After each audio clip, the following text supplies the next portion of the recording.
On a, grâce aux Jeux Olympiques, 3 millions de nouveaux logués. Et en plus, Donc des gens qui se sont inscrits qui n'étaient pas... Donc c'est de la recrue c'est de pure. l'incrémental, absolument. Donc on va parler à 3 millions de nouvelles personnes, utilisateurs logués. Donc maintenant, on a 20 millions de logués sur la plateforme France.tv. Et ce qui est intéressant, c'est que ces 3 millions, ils ont 36 ans d'âge moyenne. Donc on a rajeuni en plus nos utilisateurs. L'idée, c'est de les garder et on va parler justement de votre ambition, puisqu'aujourd'hui, la concurrence, elle est très forte. Grosse fragmentation.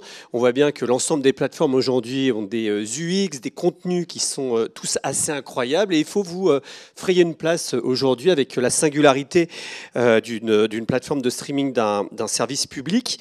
D'abord, Pierre, donc tu diriges la distribution chez France.tv. Alors, juste pour les petites choses, Nathalie, c'est côté régie, et toi, tu es côté, ce qu'on dit, éditeur. Hein. C'est-à-dire que c'est toi qui vas produire les meilleurs contenus pour que la régie puisse aller commercialiser. Moi, je ne produis rien du tout, mais en effet... en tout cas, tu travailles avec des gens qui produisent des choses. Exactement. Et toi, tu es en charge notamment de distribuer cette plateforme France.tv. Il y a quelque chose d'assez nouveau, puisque à un moment, on a dit que France.tv, enfin même d'ailleurs l'ensemble des plateformes, elles lancent des nouvelles versions, on l'a vu en début d'année, avec certains autres acteurs qui ont lancé une nouvelle offre. Vous avez une autre philosophie, parce que j'avais interrogé votre présidente, Delphine Ernotte, lors de la conférence de rentrée là-dessus, c'est que vous ne faites pas des big bangs, c'est-à-dire à un moment, vous n'allez pas dire, un matin, il va y avoir une nouvelle plateforme. Vous êtes en train plutôt de rajouter des briques progressives. Ça, c'est une philosophie qui est un peu nouvelle, où on ne lance pas une nouvelle version comme ça, on rajoute des briques petit à petit. Pourquoi ? C'est pour ne pas perturber le téléspectateur au final ?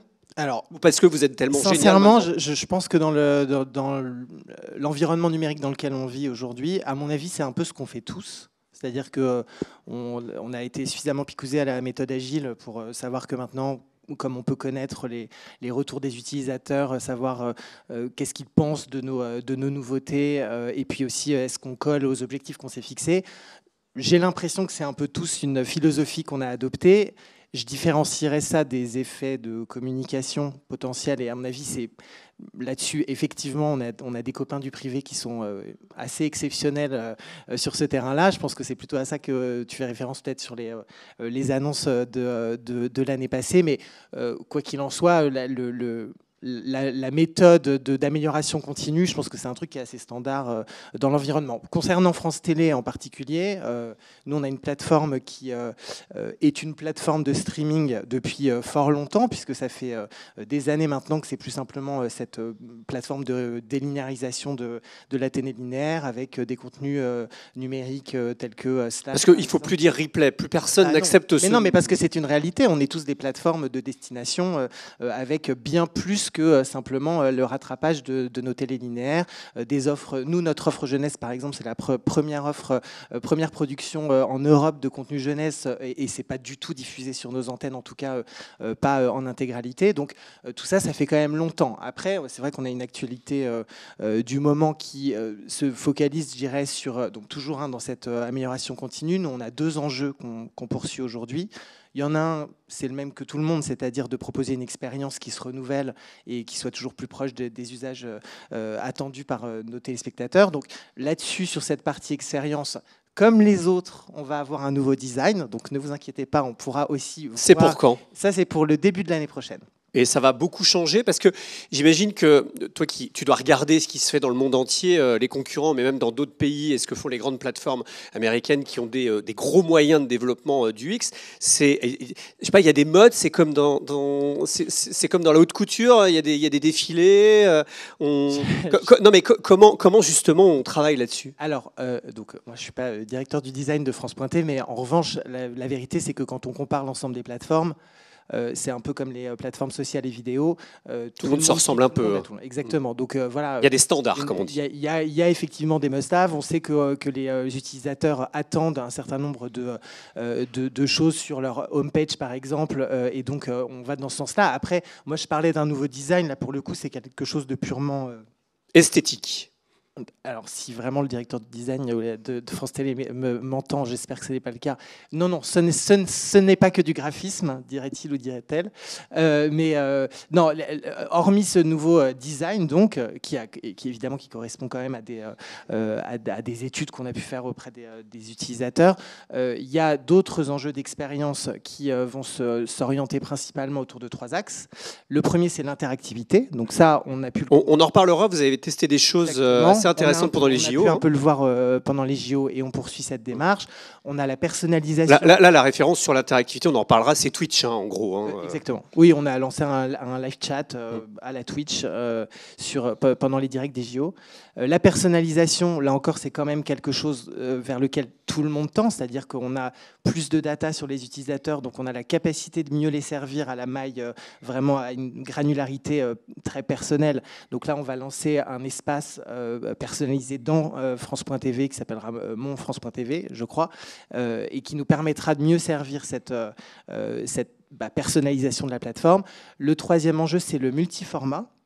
Donc là, pareil, pour aller dans le sens des usages, on pense que la plateforme vidéo doit se transformer pour intégrer d'autres typologies de formats. On l'a vu aussi lors d'événements sportifs, on a rajouté de la data sportive, on a rajouté du texte avec des articles, et on va peut-être même aller jusqu'à intégrer une offre audio à l'intérieur de France.tv. L'autre enjeu très fort, parce que je disais qu'il y en avait deux, c'est un petit move de positionnement de la plateforme.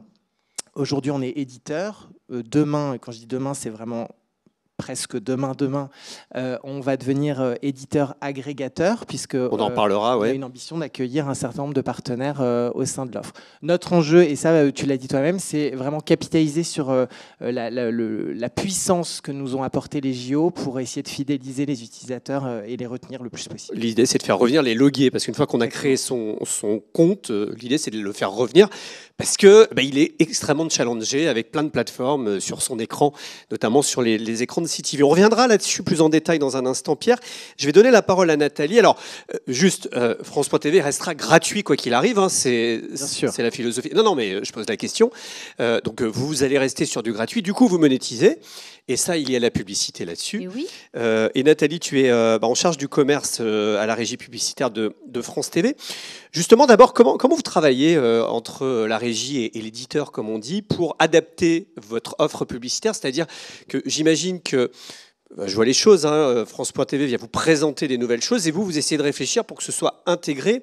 On a vu que l'attention était importante. Vous avez un espace réservé qui est un peu différent, c'est-à-dire que, mais on l'a vu même sur les plateformes privées, comment on intègre au niveau publicitaire, comment on améliore l'expérience publicitaire, parce que c'est vrai que beaucoup, ces dernières années, on a été embêté par des pré-rolls, des pubs qui coupent les programmes, et ça va nuire à l'attention et nuire aux annonceurs. Justement, comment vous adaptez vos offres publicitaires pour qu'elles soient intégrées correctement, tout en ayant, j'imagine, des objectifs aussi financiers derrière. Oui, plus que jamais. D'ailleurs, juste pour votre info, donc nous, effectivement, on est la régie du service public. On participe à 13% du financement global de France Télévisions.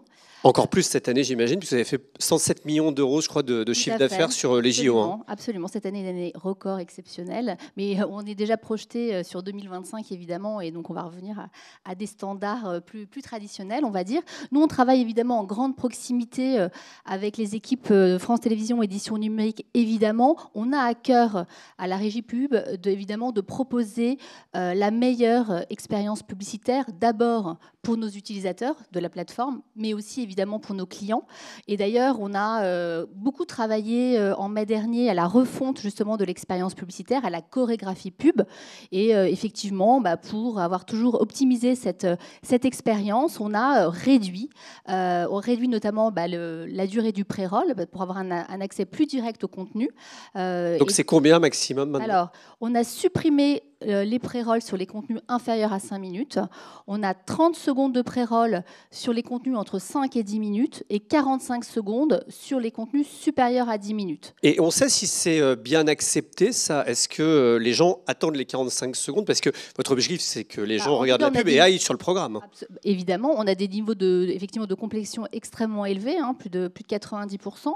Et surtout, on sait qu'aujourd'hui, le niveau d'attention sur le format pré-roll pré-roll, c'est là où il est le plus important. C'est 91% de score d'attention sur le format pré-roll. Après, ce qui est intéressant aussi, c'est sur le mid-roll. C'est-à-dire que là aussi, on se limite, on ne propose qu'une coupure max par heure et en fonction de la typologie de contenu. C'est-à-dire qu'on va mid-roller. On coupe au milieu comme ça. On a un smart mid-roll, effectivement, avec un outil qui nous permet évidemment d'interrompre au bon moment le programme. On n'interrompt que les contenus supérieurs à 20 minutes et pas les contenus dits sensibles à la publicité, comme les JT ou encore le cinéma.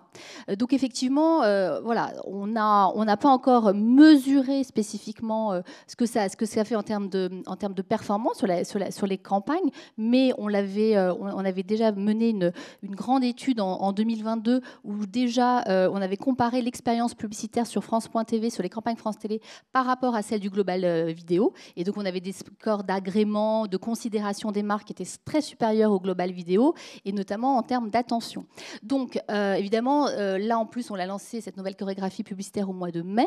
On a eu la période des Jeux Olympiques qui est un peu atypique. Et donc là, évidemment, on revient sur une chorégraphie et puis, j'ai envie de dire, une phase de going sur la proposition éditoriale qui nous permettra en fin d'année de mesurer quel est l'impact et quelle est l'efficacité de cette nouvelle chorégraphie publicitaire pour nos marques. Mais surtout, ce qui est intéressant, c'est ce que tu me posais aussi comme question, c'est comment est-ce que du coup, cette nouvelle chorégraphie, elle s'adapte aussi aux clients. Qu'est-ce qu'on peut leur proposer aussi en termes d'expérience publicitaire. Et c'est vrai qu'on a profité des Jeux Olympiques pour lancer des nouveaux formats. On parlait tout à l'heure de la fan zone, du live chat. Effectivement, ça c'était, je pense, une expérimentation qui fera date. Je crois qu'on va montrer ce que c'est. Pierre nous en parlera aussi. C'est du Twitch en fait. C'est-à-dire, il y a le live et en même temps, on peut discuter. Absolument. Alors ça, c'était un vrai pari. On est les premiers à l'avoir fait, les premiers broadcasters à avoir... Et sponsorisé. Évidemment, pendant les Jeux Olympiques. Donc effectivement, c'était un pari déjà de lancer une chaîne 100% digitale pour couvrir les Jeux Olympiques. Ça a été un pari osé parce qu'effectivement, on a été chercher un format Twitch qu'on a embarqué sur la chaîne Paris 2024. 20% de l'audience globale des JO a été réalisé sur cette chaîne-là. Et surtout, ce qui était aussi un pari, c'est de faire venir des streamers pour animer la chaîne. 4 nouveaux visages, Zach Nani, Manon Lanza, Rivenzi, des gens qu'on ne connaissait pas. Et donc, c'était un pari de se dire, on va confier les manettes de notre troisième chaîne pour couvrir l'événement. Ça a été un gros succès. On a eu 1,2 million de visiteurs connectés sur le live chat. On a eu 700 000 messages envoyés. On avait évidemment fait sponsoriser le live chat par un de nos partenaires sur les Jeux Olympiques, qui était Samsung. C'est avec évidemment, là aussi, pour Samsung, la possibilité toutes les heures et aussi d'envoyer des messages. On a proposé aussi toute une série de jeux, on posait des questions. On a eu, donc, je le disais, 700 000 ça messages coûte cher, envoyés. ça, ce genre de sponsoring? C'était dans le cadre de l'offre globale. On avait des offres globalisées pour nos différents partenaires qui embarquaient l'ensemble de nos leviers de diffusion. C'est dans un package global. C'était dans un package global. Bon, c'est quelques centaines de milliers d'euros. Ouais, et le partenaire était content? Hyper content, on a des excellents résultats. D'ailleurs, en ce moment, on est en train de présenter les bilans. Là aussi, avec des scores d'agrément, d'attention extrêmement élevés. Et surtout, ce qui était intéressant, c'est la proportion des moins de 35 ans. Vous le voyez à l'image, 54% des utilisateurs qui sont venus sur la fan zone avaient entre 16 et 34 ans. Ça vous a étonné, ça, ce chiffre-là? Parce que c'est vrai que c'est le reproche qu'on peut faire souvent en se disant, votre audience est trop âgée, ils vont sur les plateformes américaines, etc. Ça vous a étonné ou c'était à peu près ce que vous étiez? Alors sur les Jeux Olympiques, c'est un événement tellement majeur, on savait qu'on allait toucher tout le monde, et d'ailleurs on a touché 99% des 15-34 ans à l'occasion de la diffusion des Jeux de Paris. Après, ça vient confirmer finalement une intuition, mais maintenant c'est vrai que France Télévisions peut, pour les gens qui ne nous connaissent pas bien, avoir une image encore de médias pour les seniors. Enfin moi, ça fait un moment que je bosse chez France Télé, effectivement il y a 10 ans c'est ce qu'on me disait. Aujourd'hui de moins en moins, et notamment grâce à la plateforme... Vous ne passez plus d'Éric d'ailleurs. On passe plus d'Éric, oui, mais ça tout le monde le sait, François. Maintenant on passe Cam, on passe d'autres typologies de séries. Non, mais ce qui est intéressant, c'est France Télévisions, aujourd'hui, Pierre le disait, France.tv, c'est la première antenne du groupe. Et on a fait un énorme travail déjà en termes de financement de contenu, et notamment de séries pour aller chercher les jeunes. On a lancé la verticale France TV Slash. Et aujourd'hui, France Télévisions, c'est une offre crédible aussi sur ces populations-là. Alors évidemment, les événements sportifs, ça nous permet d'aller chercher une reach très supérieure. Mais maintenant, le défi pour nous, je disais, il y a un avant et un après JO, et on travaille beaucoup sur l'héritage des Jeux Olympiques. C'est justement justement, typiquement, un format comme le live chat, c'est maintenant de pouvoir l'implémenter et de pouvoir le reconduire sur d'autres événements. Et c'est ce qu'on fera cette année, notamment à l'occasion de Roland-Garros, mais pas que. Donc, que sur le sport, on peut imaginer aussi, je vais peut-être poser aussi la question à Pierre, sur d'autres choses, sur de l'info par exemple. Certains ont essayé, certains de nos concurrents, je crois que c'est BFM qui avait lancé quelque chose sur Twitch. Bon, il y a un défi aussi, c'est la modération. Aussi, oui, complètement. Ça demande beaucoup de travail, j'imagine. Tout à fait. Alors, ceci étant, on a été parce que sur l'info, par agréablement exemple, surpris pendant les JO. On avait mis en place des dispositifs plus vraiment costaud au regard de cette question de la modération. Tout ce qui passait était filtré quand même. Oui, mais on a eu assez peu finalement. Parce que le sport est peut-être moins polémique, non ? Oui, bon, il y a eu la magie des JO aussi, peut-être, mais effectivement, on était assez agréablement surpris sur le côté peu besoin de modération finalement pendant cette période-là. Et pour répondre à votre question sur la suite par rapport à ce live chat, évidemment, il est question de l'industrialiser, pas du tout uniquement que sur du sport, parce que ça nous semble aussi très pertinent sur des enjeux de proximité. Nous, on en a beaucoup avec nos chaînes régionales. Ça peut aussi faire l'objet de conversations autour de programmes qui ont justement un fort potentiel d'engagement du public. Parce que ça, par exemple, un complément d'enquête, caché investigation, envoyé spécial, est-ce que ce serait compatible? Parce que c'est souvent des sujets qui sont extrêmement polémiques. Hein. Pourquoi pas? Si on parle du Proche-Orient, là, ça va être plus compliqué en termes de modération. Naturellement, de toute façon, on est hyper vigilant sur les questions d'info et France.tv n'est pas la plateforme d'info du groupe, puisqu'il y a bien France Info pour ça. Non, on pense à par exemple à des programmes comme La Soirée Continue sur des enjeux, j'en sais rien, autour du harcèlement scolaire ou que sais-je, et où là, il pourrait y avoir un enjeu d'horizontalité. Nous, vraiment, on voit cet enjeu de l'interactivité comme un moyen de casser cette verticalité de la télévision et d'engager une conversation plus générale. Voilà, en ce qui concerne le live chat. Après, l'interactivité, ça passe aussi par des choses plus divertissantes, par des choses plus ludiques. Il y a des choses qui vont arriver qui sont d'ailleurs déjà là autour du programme 100% Logique, par exemple, où on a intégré un jeu. Donc là, c'est le QR code, j'imagine. Non, c'est directement sur la plateforme où on répond à des questions. Enfin, exactement, on gamifie la plateforme. On a aussi des choses qui viendront autour de la série événementielle Zorro, par exemple, pour animer ce lancement. Voilà. Et puis, il y a l'agrégation, c'est le nouveau mot. Vous n'êtes pas les seuls à le faire. Hein. L'idée, c'est d'accueillir des contenus. Chacun le fait à sa façon. Et vous venez d'annoncer l'arrivée des contenus d'Arte, demain des chaînes parlementaires, peut-être demain de contenus des autres services publics comme Radio France, par exemple, ou France Média Monde. C'est quoi l'objectif? C'est retenir l'attention, encore une fois, c'est-à-dire faire venir. Et mon autre question, est-ce que c'est des choses qui seront... quelle est la plus-value en fait d'aller regarder du Arte, la chaîne parlementaire, du France 24 sur France.tv? Alors, déjà, effectivement, vous l'avez dit, la distribution aujourd'hui devient une toile d'araignée de plus en plus complexe. C'est-à-dire que tout le monde distribue tout le monde, des éditeurs deviennent distributeurs, l'inverse est vrai également. Donc c'est un mouvement aussi assez généralisé que de considérer qu'il faut capitaliser sur les environnements de distribution existants et qu'on a tous à y gagner. Alors nous, évidemment, on cherche à poursuivre cette démarche de constituer l'offre d'information, d'actualité, de culture, de création française la plus importante sur le marché. Et de ce point de vue-là, c'est pour ça qu'on est très content d'accueillir des partenaires éditeurs chez nous pour constituer cette ambition-là. Arte, c'est honneur. Pardon ? Arte, c'est présent déjà ? Quasiment. Quasiment, pas tout. Hein. Non, si, il y aura l'offre intégrale d'Arte sur France.tv. Tu parlais de la distribution, oui. C'est aussi l'autre. Tout à fait.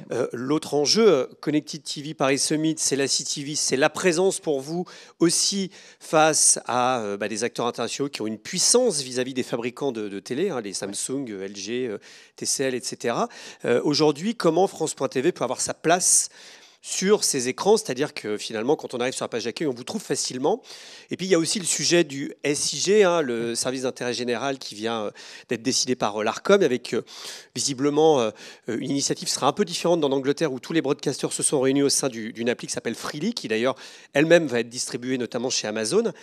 Aujourd'hui, c'est quoi votre philosophie chez France.tv pour, disons, être à côté de Netflix, Amazon et les autres broadcasters? Alors, pour faire le pont avec la question initiale qui était sur la révolution ou quelles sont les grandes transformations, pour le coup, c'est clairement la distribution aujourd'hui qui est un enjeu mais essentiel pour des plateformes telles que la nôtre, mais aussi celle de nos amis du privé. Et pour le coup, c'est sur cet axe-là qu'eux ont opéré une vraie révolution avec cette volonté d'entrer plus directement en contact sur ces environnements connectés. Avec la sortie finalement de beaucoup d'accords avec les opérateurs télécoms. Alors, c'était ça l'enjeu. Il y avait, avant même l'accord, il y avait la présence, puisque je rappelle quand même que France.tv est présent sur les environnements connectés depuis des années, ce qui n'était pas le cas de nos amis du privé. Donc le premier enjeu, effectivement, c'est la présence, mais celle-là, pour nous, on n'opère pas de rupture puisqu'on est dans une continuité.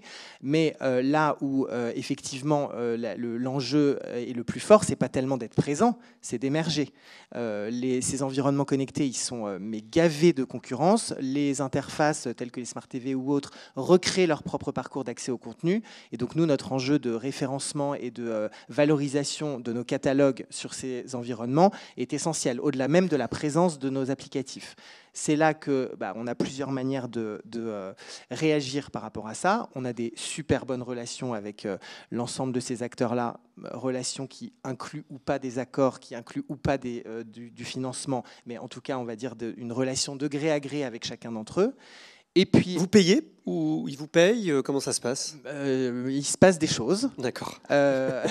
Non, après, c'est vrai que nous, en tant que service public, et ça fera le pont avec le sujet des services d'intérêt généraux, il y a évidemment un intérêt pour l'ensemble de ces plateformes à avoir les contenus du service public et à les mettre en avant, qu'ils soient consommés ou pas d'ailleurs. D'où peut-être la philosophie d'Amazon de dire, en Angleterre en tout cas, d'accueillir des broadcasters. C'est aussi une façon pour eux de pouvoir garder les gens chez eux, d'avoir une offre la plus large possible. De toute façon, il faut recréer une expérience linéaire sur ces écrans connectés où elle est complètement invisibilisée. Et donc l'autre axe, outre celui d'avoir des bonnes relations avec des Samsung et autres, il y a aussi effectivement des voies réglementaires sur lesquelles on essaye d'être assez actif pour imposer peut-être un peu plus de règles à ces acteurs-là. Donc il y aurait une appli genre Freely? Alors, il y a aujourd'hui des choses qui s'imposent à ces interfaces. Il y a des recommandations fortes qui sont faites aux éditeurs pour proposer des solutions. Les choses sont en discussion pour essayer de voir comment est-ce qu'on applique dans la réalité ce qui aujourd'hui reste une injonction réglementaire et donc parfois un peu déconnecté de qu'est-ce que ça peut vouloir dire en réel. Mais l'idée principale, en tout cas, et l'objectif qu'on poursuit, c'est de proposer un accès facile à la télévision sur des écrans dont elle a un peu disparu en vrai au profit de contenus exclusivement numériques. On est arrivé à la fin. Nathalie, juste le mot de la fin. Comment tu vois l'évolution aujourd'hui, notamment en matière de monétisation, puisque dans cet environnement hyper fragmenté où les choses évoluent très très vite, on le voit, dans 6 mois, si on refait une édition, je pense qu'on aura plein d'autres sujets différents. Aujourd'hui, comment on s'adapte justement pour répondre aux annonceurs qui ont besoin d'aller toucher ces publics-là? Je pense qu'en fait, il y a 2 enjeux majeurs dans la monétisation. C'est d'abord, de continuer à proposer des offres volumiques. Je pense qu'il y a un sujet de reach aujourd'hui. On a la chance chez France Télévisions d'avoir à la fois une offre linéaire qui continue à être quand même un socle extrêmement important. Évidemment, cette complémentarité avec l'expérience digitale, donc TV, VOL. Aujourd'hui, on a près de 4 millions de visiteurs, de vidéonautes uniques tous les jours qui viennent se connecter à la plateforme, plus aussi notre capacité à toucher 80% des Français chaque semaine. Donc maintenant, le sujet, c'est comment aussi on met à disposition et on facilite l'accès à nos offres, à nos inventaires. On a fait un certain nombre d'annonces le 24 septembre dernier à l'occasion de la publication de nos CGV LGV, notamment notre plateforme AdSpace qui va se doter d'une IA et qui nous permettra justement aux acheteurs en agence de pouvoir du coup acheter à la fois du linéaire, de la VOL, de la télé segmentée grâce en fonction du brief. Donc il rentrera en fonction de son objectif. Est-ce que c'est d'optimiser sa couverture globale, sa couverture attentive, son empreinte carbone? Et ben, on leur proposera le meilleur mix au sein de nos univers. Donc ça déjà, je pense qu'il y a un sujet de continuer à avoir une reach importante et avoir les outils pour faciliter leur accès. Et puis deux aussi, c'est la data. Comment on adresse aujourd'hui un certain nombre de catégories, de cibles. Et donc on se dote d'une data clean room justement pour gagner en efficacité et mettre aussi à disposition de nos clients notre connaissance de nos utilisateurs. Donc voilà, donc je pense que c'est à la fois avoir des offres qui soient volumiques et grâce notamment à l'arrivée d'Arte, ça va encore nous renforcer parce que c'est important parce qu'il y a eu un certain nombre d'annonces sur l'agrégation et l'intégration d'Arte dans un certain nombre d'offres. C'est vrai que sur France Télévisions, voilà, on est très complémentaires en termes d'offres, en termes de propositions éditoriales et nous, ça va nous permettre évidemment d'avoir encore une audience qui va encore se renforcer et donc aussi permettre à nos utilisateurs de venir plus régulièrement, t'en parlais tout à l'heure, de créer une habitude, de les faire revenir avec plus de fréquence et de mieux les fidéliser. Merci à vous deux pour cet échange.